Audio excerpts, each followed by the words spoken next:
Buenos días, señores. Nos encontramos una vez más para revisar sobre histología. Esta vez vamos a ver el capítulo de citoplasma en una primera parte. Podemos definir de diferentes formas o de algunas formas lo que es célula. Diríamos que es la unidad básica, funcional, fundamental de todo organismo complejo.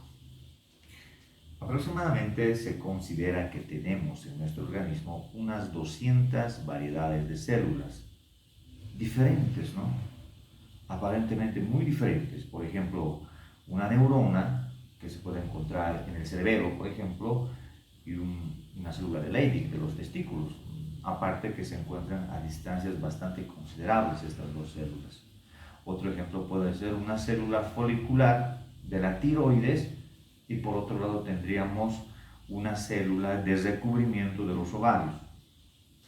En fin, todas estas células, las 200 aproximadamente que forman nuestro organismo, mantienen características en común. Las características en común que tienen todas nuestras células serían, primero, poseer una cobertura. Todas nuestras células tienen la membrana plasmática o plasmolema que contiene todo el protoplasma. Otro punto en común viene a ser la generación de energía. Nuestras células deben generar energía por diferentes mecanismos para poder cumplir su función, para poder metabolizarse. También tenemos la capacidad de comunicación celular. Una célula con otra puede comunicarse. Esa es una característica también en común, el reconocimiento entre células.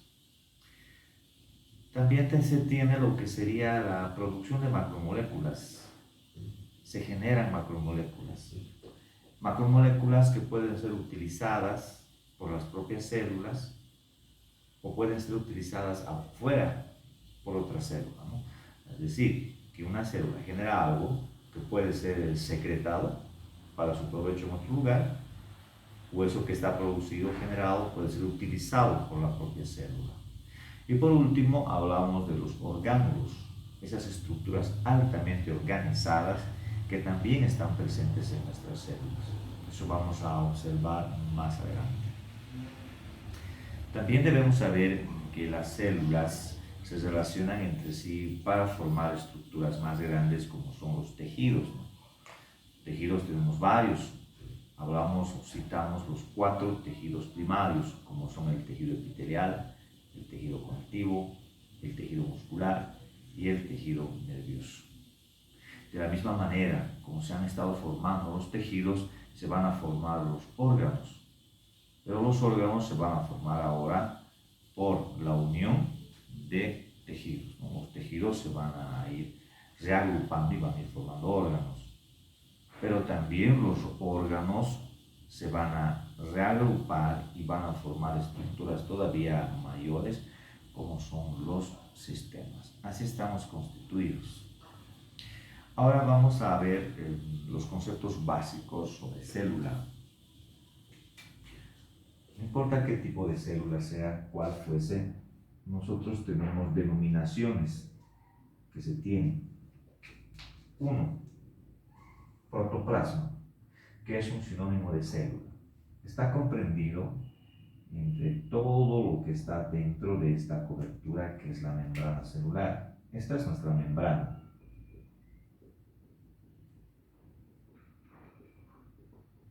Membrana celular.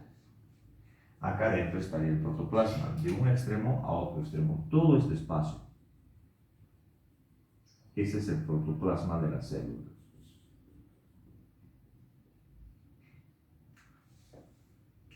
Si la célula tiene núcleo, el núcleo estaría, por decirles, acá.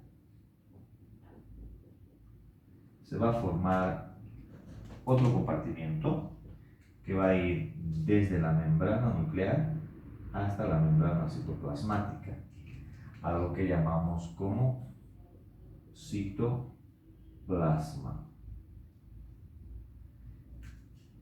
Y también se va a formar otro compartimiento acá adentro, que va a ir de un extremo a otro extremo, pero ya dentro del núcleo. Es el carioplasma.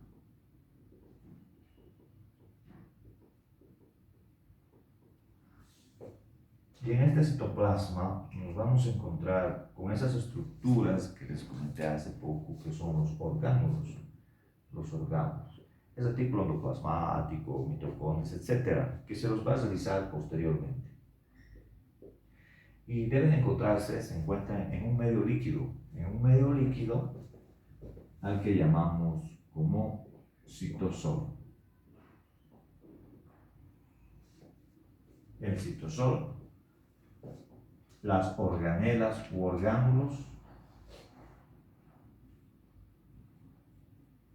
También encontramos acá el citoesqueleto en este citoplasma y las inclusiones.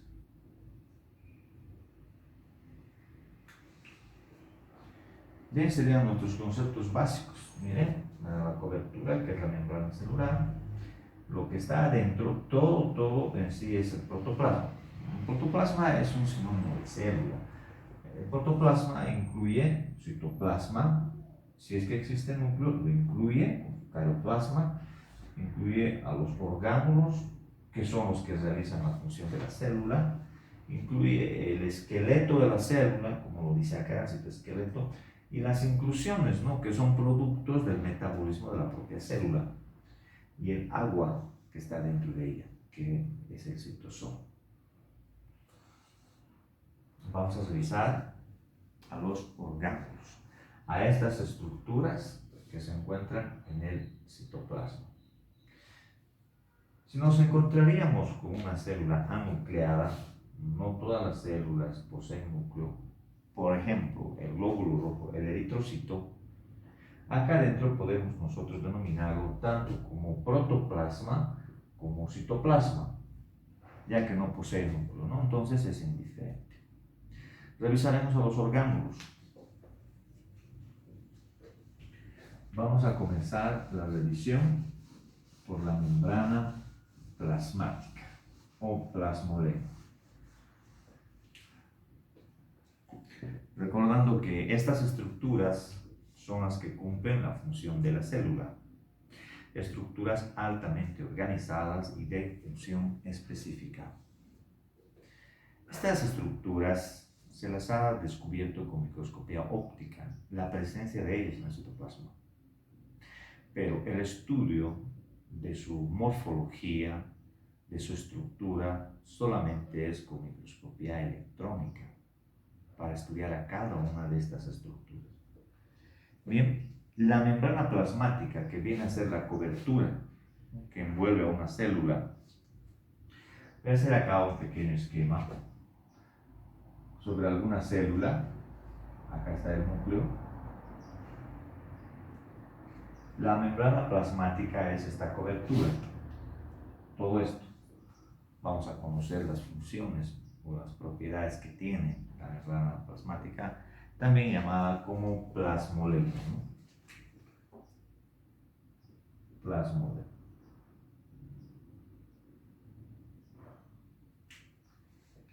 Casi todo tiene que ver con lo que sería el transporte a través de ella, claro. Primeramente, lo que hace esta membrana es mantener la integridad de la célula. Todo el contenido del protoplasma, todo lo que está dentro de la célula, se mantiene ahí mismo gracias a esta membrana celular. 2. La siguiente función. La membrana celular lo que tiene que hacer es regular el ingreso y salida de sustancias, de moléculas. Hablamos de transporte. La membrana celular debe inventarse, debe crear mecanismos de transporte para dejar atravesar moléculas, sustancias, moléculas. También la membrana celular participa en lo que es la identificación celular, el reconocimiento de células. Gracias a la membrana celular se puede identificar una célula que puede ser propia o se puede identificar una célula que sea extraña, una célula ajena. Se puede identificar antígenos. Y todo esto por medio de receptores que se encuentran en la misma membrana celular. Y como dice, ¿no?, la bibliografía, esta cobertura es el interfaz, significa que sería el intermedio entre el material que está afuera y el material que está adentro de la célula. En sí, esta membrana, esta cobertura, funciona como una especie de filtro, pero altamente selectivo. Esta membrana va a decidir qué es lo que puede ingresar, qué es lo que puede salir a través de ella. Veremos su composición. Tenemos tres componentes básicos para toda membrana celular, como son las proteínas, los lípidos y los carbohidratos. Podemos definirla también a la membrana celular como una capa bimolecular de fosfolípidos donde encontramos unidades proteicas globulares a intervalos. Estamos hablando de lípidos y estamos hablando de proteínas. O podemos decir una capa bilipídica, capa bimolecular de fosfolípidos. Los componentes básicos en sí son los lípidos y son las proteínas. Lípidos, proteínas. Por lo general están uno a uno en concentraciones en una membrana celular, ¿no? Me refiero a que por una molécula proteica existe una molécula fosfolipídica. Pero en otras células los componentes lipídicos superan a los componentes proteicos. Un ejemplo de ello son células nerviosas. En células nerviosas, en algunas de ellas, como la vaina de mielina, el componente lipídico supera 4 a 1 al componente proteico. Bueno, vamos a continuar con la descripción y como hemos comentado es una capa bimolecular de fosfolípido. ¿Cómo se puede representar un fosfolípido? El fosfolípido está formado por una cabeza y dos colas. Esa es la molécula fosfolipídica. Y si dijimos capa bimolecular, la otra molécula fosfolipídica es esta. La cabeza y colas. Y eso por todo lo que sea en la membrana celular, por toda la superficie que sea. Ahí está la doble capa fosfolipídica. Ahora las unidades proteicas están a intervalos regulares. Esta sería una unidad proteica globular. Acá vamos a hacer otra unidad proteica globular. Nuevamente, seguimos diseñando la doble capa fosfolipídica.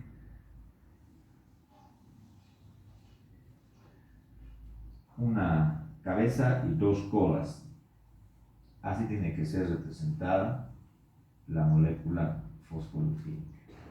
Y acá vamos a hacer otra unidad proteica globular. Y acá lo último.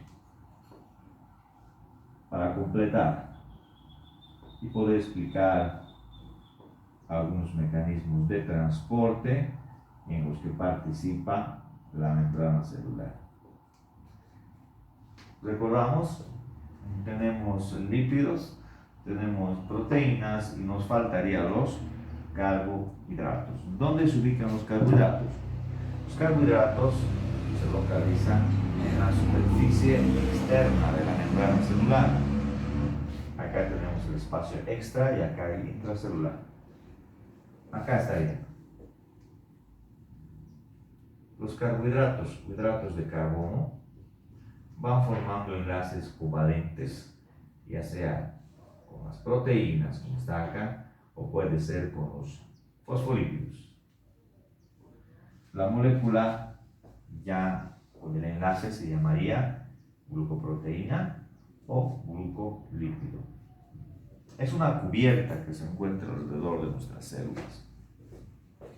Y esta cubierta recibe el nombre de glucocáliz. Pueden llamarlo glucocáliz o glicocáliz. Glicocáliz. Pueden llamarlo así también. Eso de glico, viene de glucosa, de hidratos de carbono. Es azúcar. Esta cobertura le va a dar ciertas propiedades a la célula. tiene funciones esta cubierta. Esa cubierta de azúcar puede tener diferentes grosores según la localización o el tipo de célula que tenga o de la que estemos hablando. En células con microvellosidades de glucocáliz es mucho más grueso que en otras células. La primera función que tiene el glicocáliz es la de protección. Protege a la célula, la protege de la interacción con alguna proteína extraña, evita que pueda haber algún tipo de lesión, ¿no? Algún tipo de lesión que pueda ser física o química también. También participa en la adherencia. Protección, participa en la adherencia. También va a participar en lo que es el reconocimiento celular a nivel molecular. Reconocimiento celular. Y también facilita algunos procesos como coagulación, respuesta inflamatoria y como es una cobertura que está hacia afuera prácticamente de la célula, va a evitar el roce, el excesivo roce que tienen las células sanguíneas sobre el endotelio vascular, por donde están pasando, ¿no? Porque tenemos un vaso sanguíneo, tenemos la pared endotelial, como se llama, y las células sanguíneas corren ahí por cierta presión. La presencia del glucocáliz o glicocáliz, si quieren llamarlo, ayuda a que las células tengan el menor desgaste posible sobre el endotelio. Esas son las funciones de esta cobertura. Conoceremos ahora al fosfolípido, a la molécula fosfolipídica. La vamos a hacer independiente acá. Vamos a ver cuáles son sus características. Acá está la cabeza y acá están las colas. Son dos colas. Cabeza, colas. Su composición. Conoceremos la composición de estas dos partes de la molécula fosfolipídica. Este es un fosfolípido.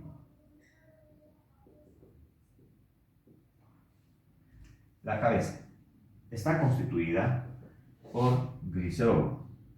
Esto en cuanto a su composición.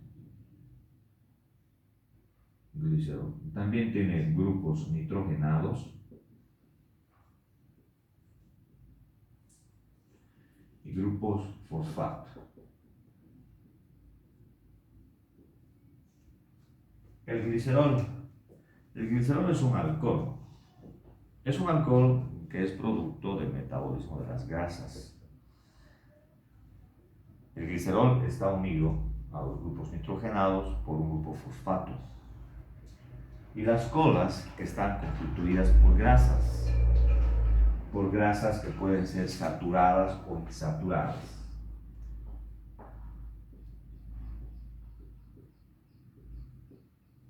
Grasas saturadas o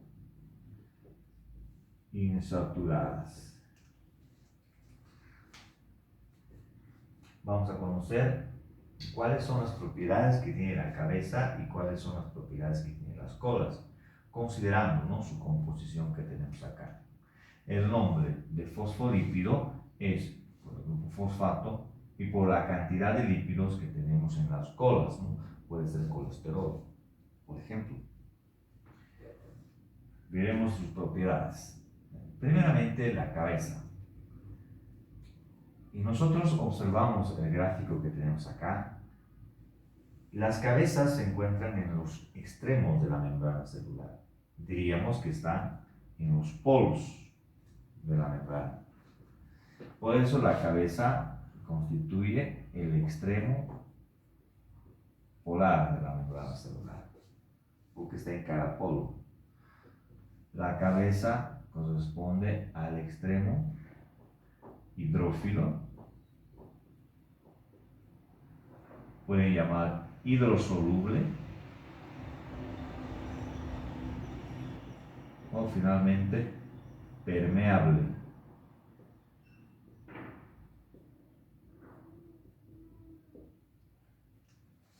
Extremo polar, hidrófilo, hidrosoluble, que se disuelve en agua, que es compatible con el agua y que la deja pasar, ¿no? Con facilidad, por eso es permeable. Y el otro extremo, que son las colas, tendrá que ser todo lo opuesto. Si la cabeza es polar, las colas es el extremo no polar. No polar también pueden llamarlo apolar. Claro, si nosotros observamos acá, las colas están en el otro extremo, acá adentro. No corresponde a los polos de la membrana. Hidrófilo, hidrófobo. Hidrosoluble, ahora vamos a hablar de liposoluble, liposolubilidad. Permeable, impermeable.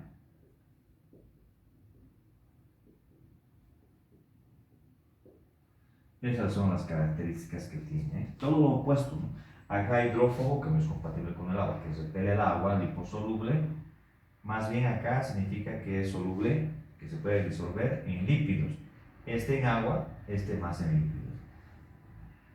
Permeable, este impermeable. Mientras los componentes de la membrana sean más lipídicos, mientras más lípidos o más grasas, sobre todo las saturadas, se encuentren en una membrana, esta va a ser más impermeable.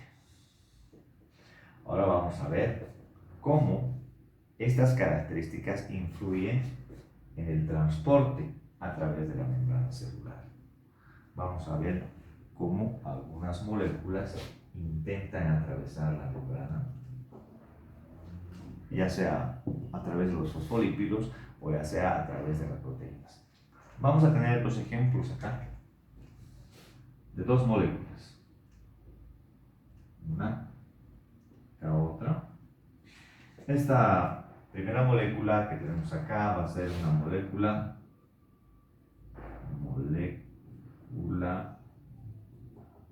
hidrófila.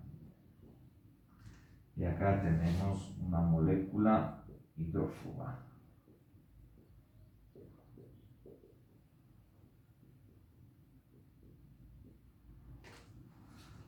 Podríamos decir también que acá sería una molécula hidrosoluble y acá una molécula liposoluble, siempre considerando los puntos que tenemos acá. Estos dos tipos de moléculas existen en nuestro organismo, las hidrófilas y las hidrófobas. Repito, las hidrosolubles, las que son compatibles o se disuelven en agua, que por cierto son la mayoría, y por otro lado las liposolubles o hidrófobas, que se disuelven en grasa en mucho menor cantidad.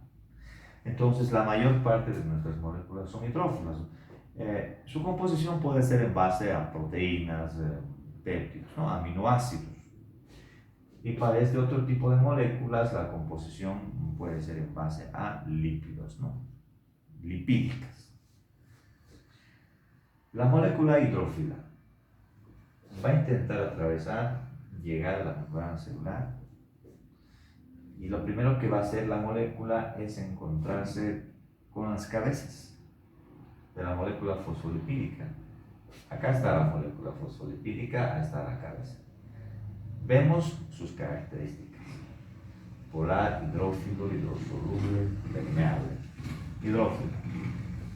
La pregunta es, ¿logra atravesar la cabeza fosfolipídica o logra abrirse paso entre las cabezas fosfolipídicas? La respuesta es sí, porque hay compatibilidad. Esta es una molécula hidrosoluble y la cabeza es hidrosoluble, entonces atraviesa hasta este nivel. Pero ahora nos vamos a encontrar con el mayor tramo, que son las colas, constituidas por grasas. Ahora, ¿podrá atravesar las colas? Vemos acá estos puntos donde hablamos de liposolubilidad e impermeabilidad. Difícil que atraviese la molécula hidrófila, no la atraviesa. La mayoría, casi todas, no logran atravesar todo este tramo de las colas fosfolipídicas. Pero algunas sí lo hacen, algunas, como el agua.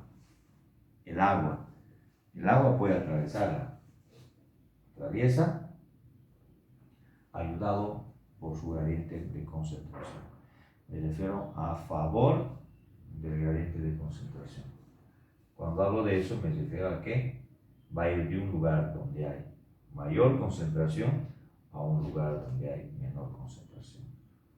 Eso es a favor del gradiente de concentración. Entonces, así puede pasar el agua a través de las moléculas fosfolipídicas, siendo el agua hidrófila, ¿no? Constituida por moléculas hidrófilas. Ahora vamos a las moléculas hidrófobas. Las moléculas hidrófobas o liposolubles pueden atravesar con facilidad la membrana celular. Bueno, como la teoría nos dice, mientras la molécula sea más liposoluble, más disuelta en grasa, por decir, una gotita de grasa, una molécula de grasa, más fácil va a atravesar la membrana celular. Va a atravesar la molécula, esta molécula hidrófoba, la cabeza constituida por glicerol, que repito, es un alcohol producto del metabolismo de las grasas, y después atraviesa con facilidad, con mucho mayor facilidad, el mayor tramo que está formado por grasas saturadas o insaturadas. Este tipo de moléculas hidrófobas o liposolubles atraviesan muy fácil la membrana celular a través de la doble capa fosfolipídica. ¿Y qué es lo que acontece con las moléculas que no están pudiendo atravesar la membrana celular? Esas moléculas hidrófilas que no logran atravesar a través de la doble capa fosfolipídica deben buscar algún mecanismo para poder atravesar la membrana celular. Y es ahí donde debemos recordar una de las funciones que tiene esta membrana celular, la función que dice, ¿no? Crear mecanismos de transporte, deben inventarse en la membrana celular algún mecanismo para dejar atravesar algo. Y esas son las proteínas que tenemos acá. Esta molécula va a encontrar a la proteína y esta sí le va a dejar atravesar la membrana celular. En ese sentido, las dos moléculas pueden atravesar la membrana celular. Y estos ya son mecanismos de transporte que tienen sus denominaciones. Acá, cuando una molécula atraviesa la membrana celular a través de la doble capa fosfolipídica, está utilizando la difusión simple.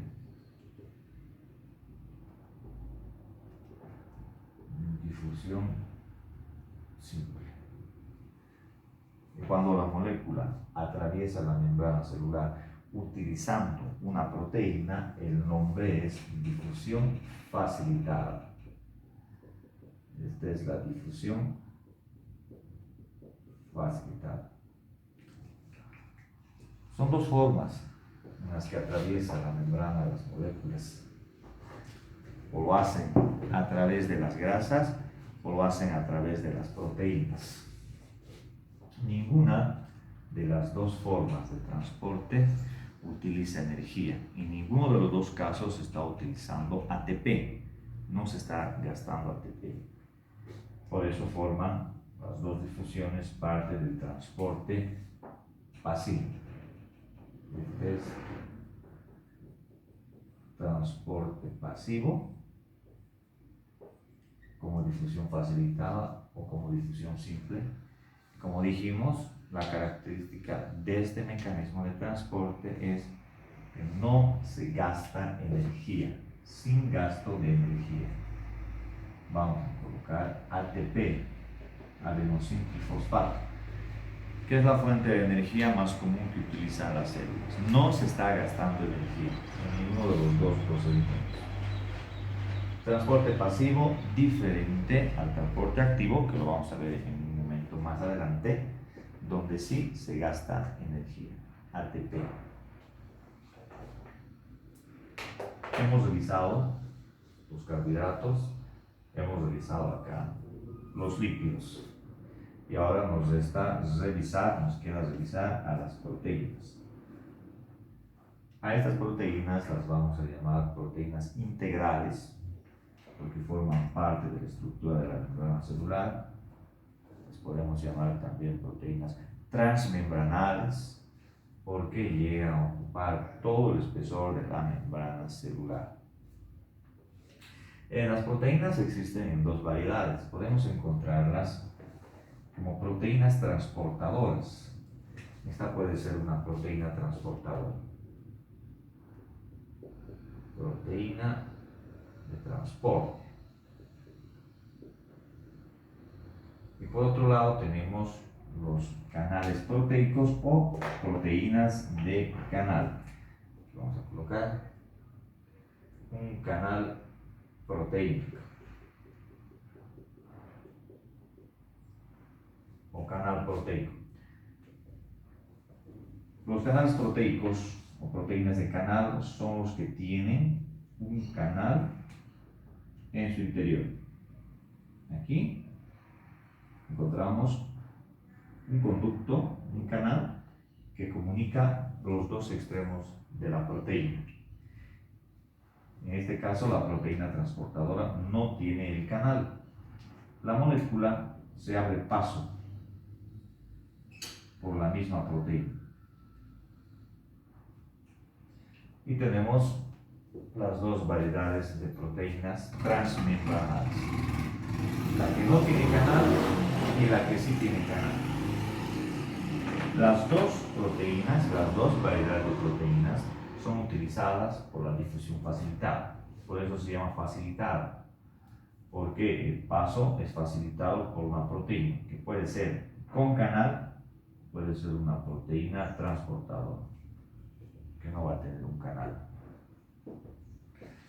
De estas dos proteínas, las que tienen canal son las que se clasifican, las que se dividen. Vamos a revisar cuáles son. Canales proteicos, los llamamos así. Canal proteico, canales proteicos.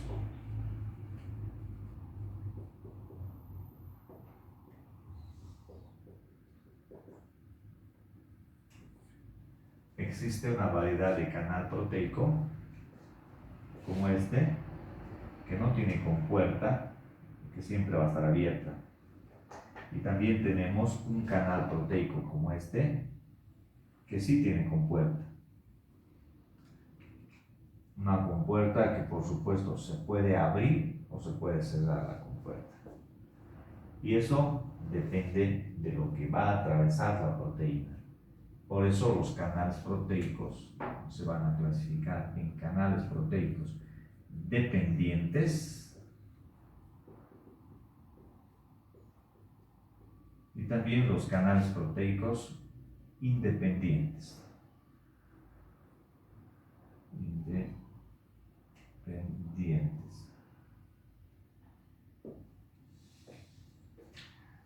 Los dependientes, en otras palabras, tienen compuerta y los independientes no tienen compuerta.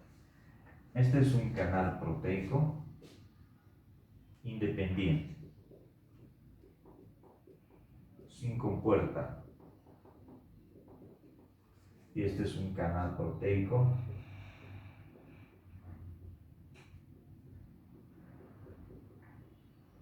dependiente.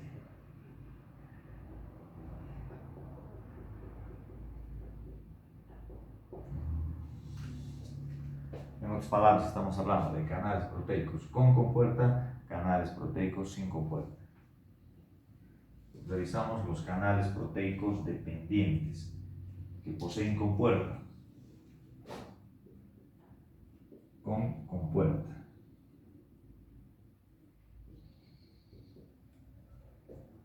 Tiene su clasificación. Y dijimos que la clasificación depende de lo que va a atravesar, de lo que va a llegar a la proteína. Los canales proteicos dependientes pueden ser dependientes de voltaje, dependiente de ligando dependiente de una acción mecánica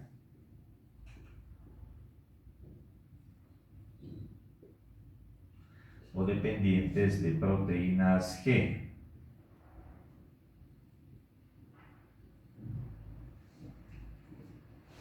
De voltaje. Estos canales proteicos dependientes de voltaje son utilizados para el paso de impulsos nerviosos y son considerados como los canales más rápidos que existen. Se abren y se cierran a milésimas de segundo a la velocidad en la que viaja un impulso nervioso. ¿Dónde podemos encontrar este tipo de canal dependiente de voltaje? En neuronas, ¿no? Impulsos nerviosos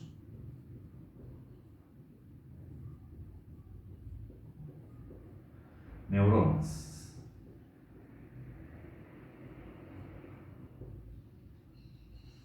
Otro tipo, siguiente tipo de canal proteico dependiente, de ligando. ¿Qué es ligando? Ligando no es más que una molécula de señalamiento que va a viajar de una célula hasta otra célula. La molécula puede ser desde un neurotransmisor, puede ser un nucleótido, puede ser una hormona también. Ligando, neurotransmisor.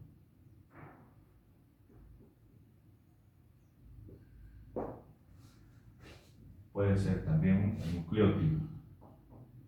Otro ejemplo es este.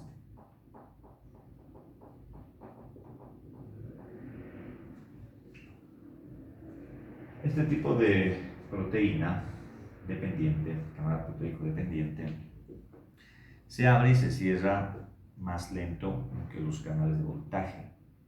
Se mantienen por más tiempo abiertos. Los ejemplos son muchos, ¿no? Pueden ser células musculares, músculo esquelético, músculo cardíaco, puede ser músculo liso, solamente como ejemplo.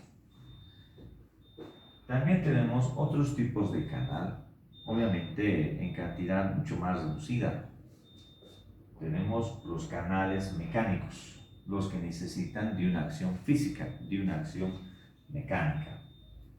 Estos canales proteicos podemos encontrarlos en el oído interno. Oído interno. En el oído interno nos encontramos con la membrana basilar. La membrana basilar del oído interno está constituida por células con estereocilios. Así. Esta membrana basilar se mueve no por voluntad propia, ¿no? Por estímulos del medio externo, del medio ambiente. Vibra la membrana. Esta vibración hace posible que estas modificaciones que son los estereocilios también se muevan. Al moverse los estereocilios se abren los canales proteicos. Entonces ingresan cationes. Al final se van a interpretar estas sensaciones como sonidos, como ruidos en el sistema nervioso central. Esas son estas proteínas o canales proteicos dependientes de una acción mecánica o física. Y por último tenemos los canales proteicos dependientes de las proteínas G. Estos canales proteicos se encuentran en algunas células musculares cardíacas y sirven para recepcionar neurotransmisores como la acetilcolina. Supongamos que sea este el canal proteico dependiente de la proteína G. Su superficie externa, su superficie interna. En su superficie interna encontramos otra proteína. Esta es la llamada como proteína G, proteína Y. Cuando llega el neurotransmisor a esta proteína, debe haber un cambio en la configuración de esta proteína G, que se va a desensamblar para dejar pasar la molécula y después se vuelve a ensamblar y se cierra la compuerta. Todas estas variedades de canales proteicos tiene compuerta que se debe abrir y cerrar. Repito, dependiendo de lo que esté pasando la proteína.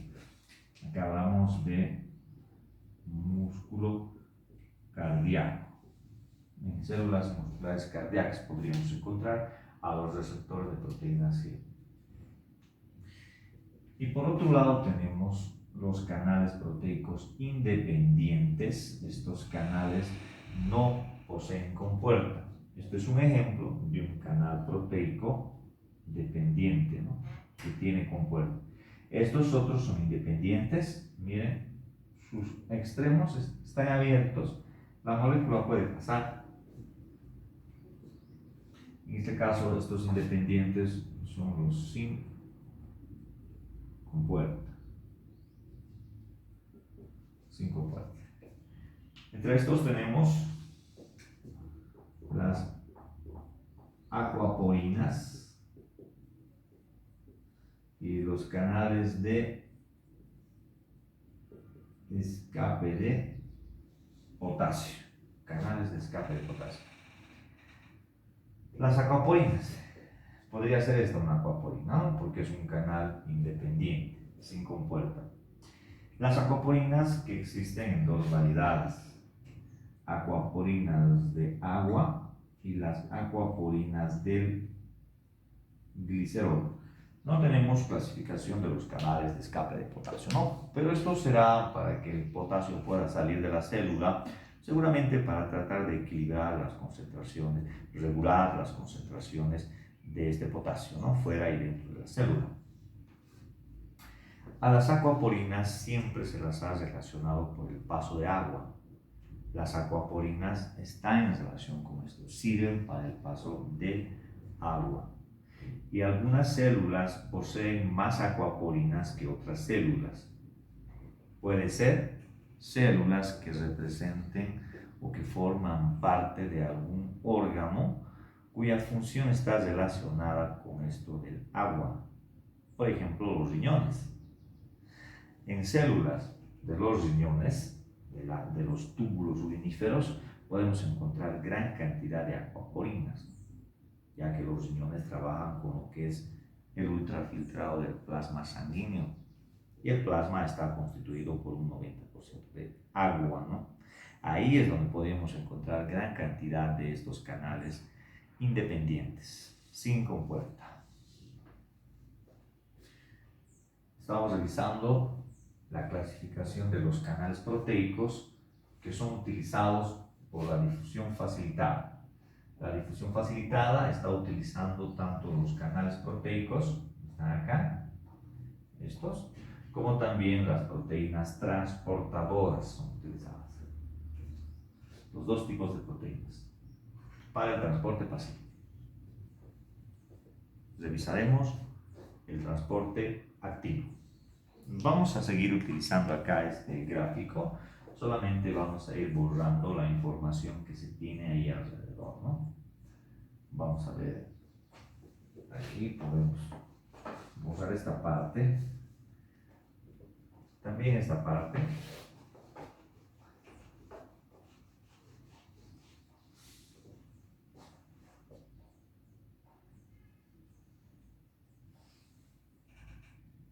Podemos utilizar este gráfico acá, a esta proteína, como nuestra bomba de sodio y potasio. Está bien así. Esta proteína transportadora va a ser la bomba de sodio y potasio.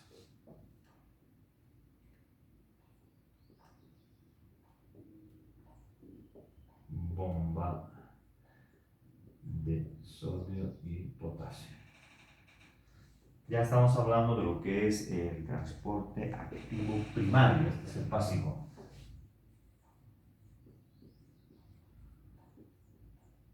Este es el activo primario.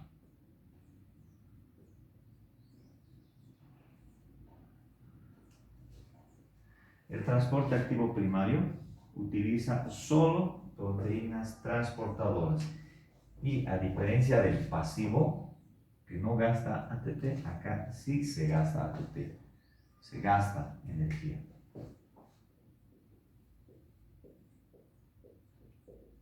con gasto de ATP. Y resaltando que solamente se utilizan acá proteínas transportadoras. No se utilizan canales proteicos. Veremos. El nombre dice bomba de sodio y potasio. Veremos la concentración de estas dos moléculas dentro y fuera de la célula.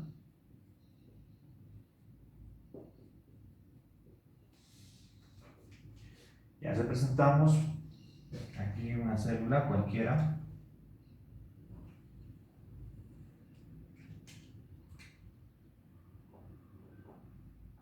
Sodio y potasio existen tanto dentro como fuera de la célula. Lo que debemos saber es dónde existe más de una de las dos moléculas, sea afuera o dentro. Sodio. Acá tenemos en cantidad afuera y dentro de la célula. ¿Dónde hay más cantidad de sodio? Afuera de la célula. En el espacio extracelular encontramos más cantidad de sodio.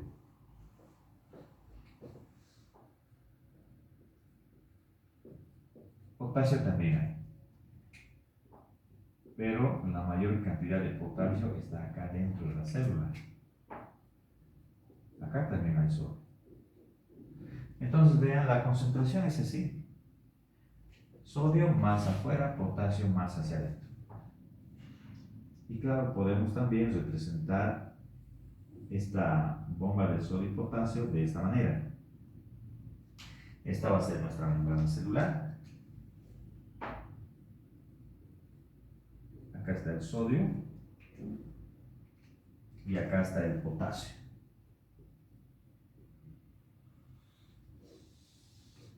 Diríamos que es una membrana en reposo. Ahora, ¿cuándo se va a activar esta bomba de sodio y potasio? Cuando se produzca la despolarización de la membrana celular. ¿Y cuándo se produce la despolarización de la membrana celular? Cuando la membrana celular va a ser utilizada para el paso de algún tipo de molécula. Se producirá lo que llamamos entonces como despolarización. Despolarización. ¿En qué consiste esto de la despolarización? Vamos a este primer gráfico.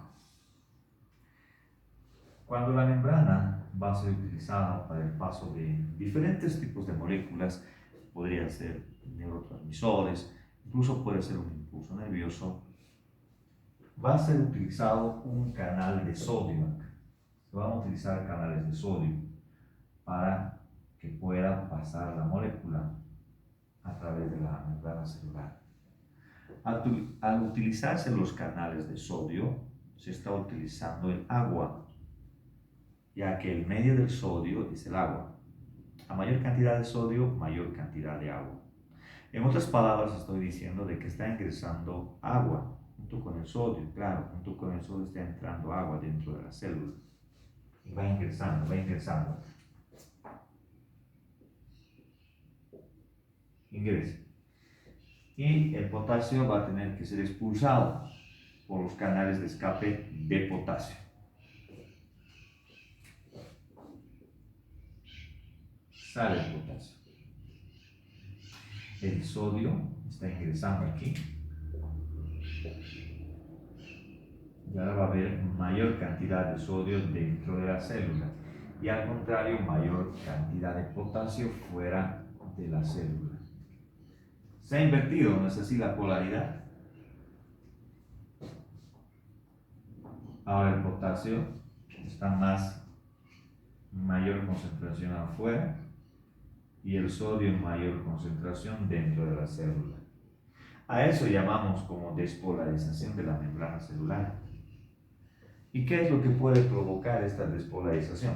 Porque si está ingresando agua dentro de la célula, jóvenes, y esto continúa, la célula va a aumentar de diámetro.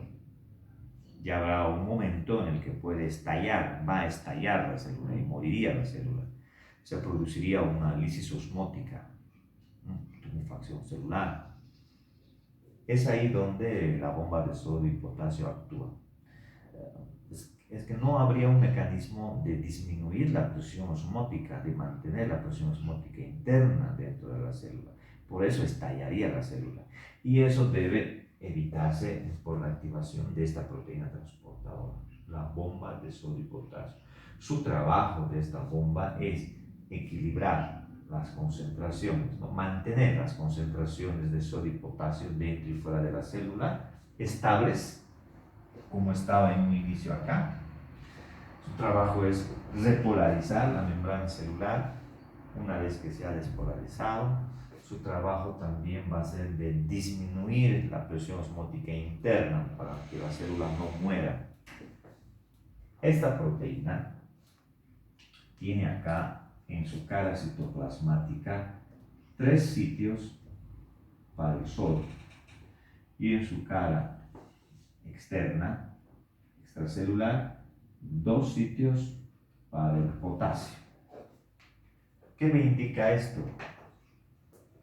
Que mientras 2 moléculas de sodio estén saliendo de la célula, una molécula de potasio va a ingresar. Y miren, estas moléculas están yendo en direcciones opuestas y logran llegar a los extremos opuestos. Y solamente se podría lograr eso con gasto de energía, porque podría ser que las moléculas de sodio lleven a las moléculas de potasio hacia afuera, pero la de potasio puede pasar al otro extremo. Solamente se puede lograr eso con gasto de energía.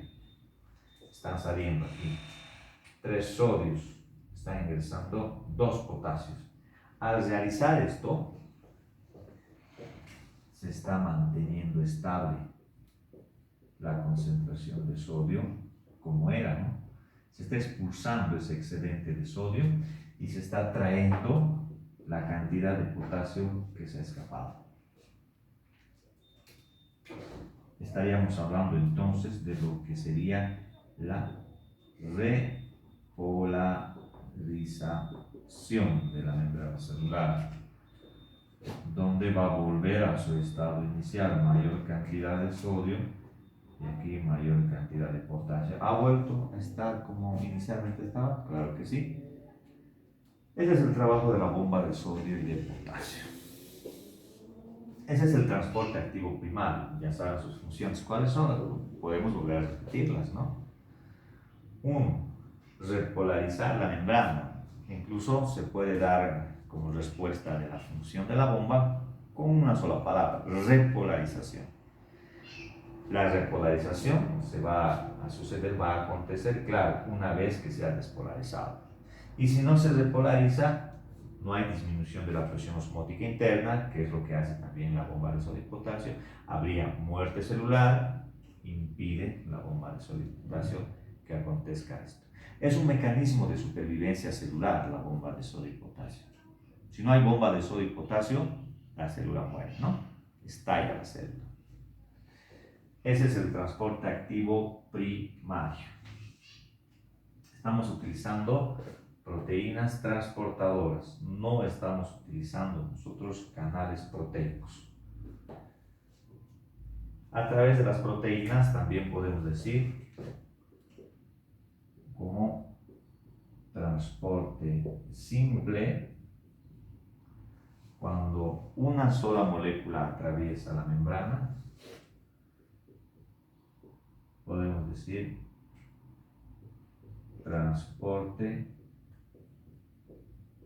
acoplado también.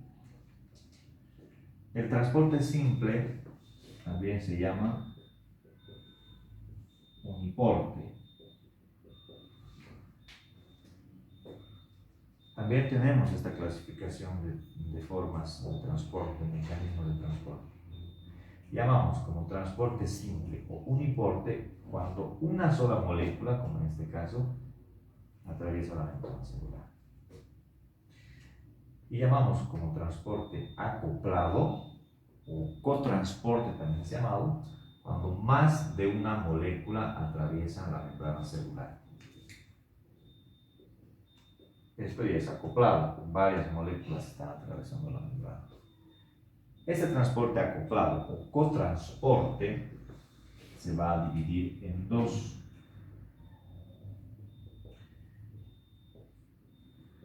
En el sinporte y el antiporte. Sinporte unidireccional, antiporte bidireccional. Y acá también tenemos que recordar que sinporte o antiporte, una sola molécula. Transporte acoplado o cotransporte, más de una molécula. Más de una molécula. Suficiente que sean dos si es transporte acoplado o cotransporte. En una sola dirección, sinporte o unidireccional. En direcciones opuestas, antiporte, bidireccional. Este sinporte es en la misma